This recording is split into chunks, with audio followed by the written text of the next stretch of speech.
Movie के start में हमें एक आदमी को दिखाया जाता है जिसके हाथ में एक बच्चा भी था और वो रस्सी से लटका हुआ था। ये आदमी फायर ब्रिगेड में काम करता है। एक बिल्डिंग में आग लगने की वजह से ये बच्चे को बचाते हुए विंडो से बाहर छलांग लगा देता है और आगे एक रस्सी से लटका हुआ था। इससे पहले लोग इसको बचाते, उस रस्सी में आग लगने की वजह से वो रस्सी टूट जाती है और ये नीचे गिर जाता है। इस आदमी को कुछ भी नहीं होता और बच्चा भी इसके ऊपर बिल्कुल सही होता है। अब वो बच्चा जल्दी से उठकर भागकर अपनी फैमिली के पास चला जाता है और ये आदमी भी उठकर उस बच्चे की फैमिली के पास जाता है। अब ये आदमी उस बच्चे से उसका नाम पूछता है मगर कोई भी इसको जवाब नहीं देता। ऐसा लग रहा था कि किसी ने इसको देखा ही ना हो। तभी इसको पीछे से आवाज आती है किम की। इसका नाम किम था और ये पीछे मुड़कर देखता है तो एक आदमी और उसके साथ एक लेडी थी। वो दोनों दूर खड़े देखकर इसको स्माइल कर रहे थे। दरअसल वो इसको देखकर बहुत ज्यादा खुश थे। किम जब दूसरी तरफ देखता है तो वो अपनी बॉडी को देखता है।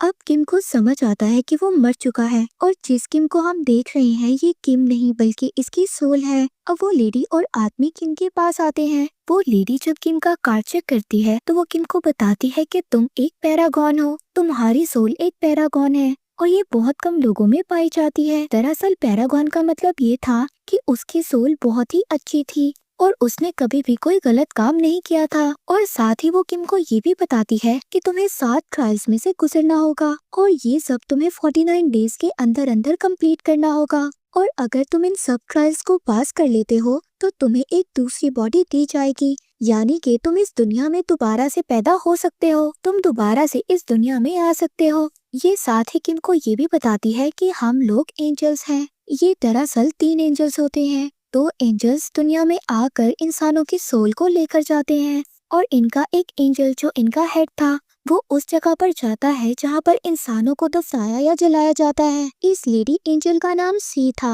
और जो इसके साथ था उसका नाम एंजल बी था और जो इनका हेड होता है उसका नाम एंजल ए था। यानी कि इन तीनों गार्डियन एंजल्स का नाम ए, बी और सी था। लेकिन किम अभी भी अपने मरने की वजह से बहुत ज्यादा परेशान था और वो अपनी मदर से मिलना चाहता था। तभी ये दोनों इसको कहते हैं कि तुम अब इस अर्थ पर इधर उधर नहीं घूम सकते और साथ ही आसमान में एक पोर्टल ओपन होता है, यानी कि दूसरी दुनिया का दरवाजा, और वो किम की सोल को साथ ले जाता है। और दूसरे सीन में हमें दिखाया जाता है कि किम अब दूसरी दुनिया में पहुंच गया था। वहां पर किम की जैसी और भी सोल्स थी, लेकिन किम का उस दुनिया में बहुत ही अच्छे तरीके से वेलकम किया जाता है क्योंकि किम की सोल एक पैरागॉन थी, यानी कि किम एक इनोसेंट था। और इन सब बातों को प्रूव करने के लिए किम को 7 अलग अलग ट्रायल से गुजरना था और यहाँ पर तीनों एंजल गार्डियंस भी इसके साथ थे। अब सबसे पहले किम को हेल ऑफ मर्डर में पेश किया जाता है। यहाँ पर उन लोगों को लाया जाता था जो लोग मर्डर करते थे या फिर जिसकी वजह से कोई इंसान मर जाता था। किम जब नीचे देखता है तो देखता है वहाँ पर बहुत ही ज्यादा दहकता हुआ लावा था और उस लावे में लाखों हजारों सोल्स थी जिनको वहाँ पर पनिशमेंट दी गई थी। फिर इसके बाद किम को गॉड ऑफ मर्डर के सामने पेश किया जाता है। गॉड ऑफ मर्डर के 2 एम्प्लॉय थे। अब इनमें से एक एम्प्लॉय किम को बोलता है आज से कई साल पहले एक बिल्डिंग में आग लग गई थी और उस बिल्डिंग में किम का कोलीग फंस गया था। किम अगर चाहता तो अपने कोलीग की जान को बचा सकता था, मगर किम ने अपनी सेफ्टी को ज्यादा प्रेफर किया। वो वहाँ से चला गया जिसकी वजह से उसका कोलीग मर गया। ये सुनते ही दूसरा एम्प्लॉय बोलता है कि ये एक मर्डर है और किम को दहकते हुए लावे में डाल देना चाहिए।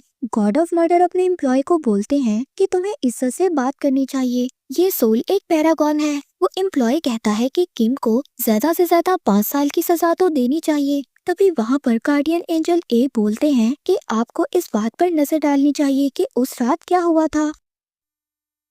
दरअसल उसका कॉलीग एक पत्थर के नीचे फंस गया था, लेकिन किम ने उसको बचाने की बहुत ज्यादा कोशिश की, मगर इसके बावजूद किम उसको नहीं बचा सका। तभी किम को दूसरी साइड से आवाज आई। उसके कॉलीग ने कहा कि तुम इस पत्थर को नहीं उठा सकते, तुम जाकर उस इंसान की हेल्प करो। किम इसीलिए दूसरे आदमी को बचाकर वहाँ से ले गया। उस रात किम ने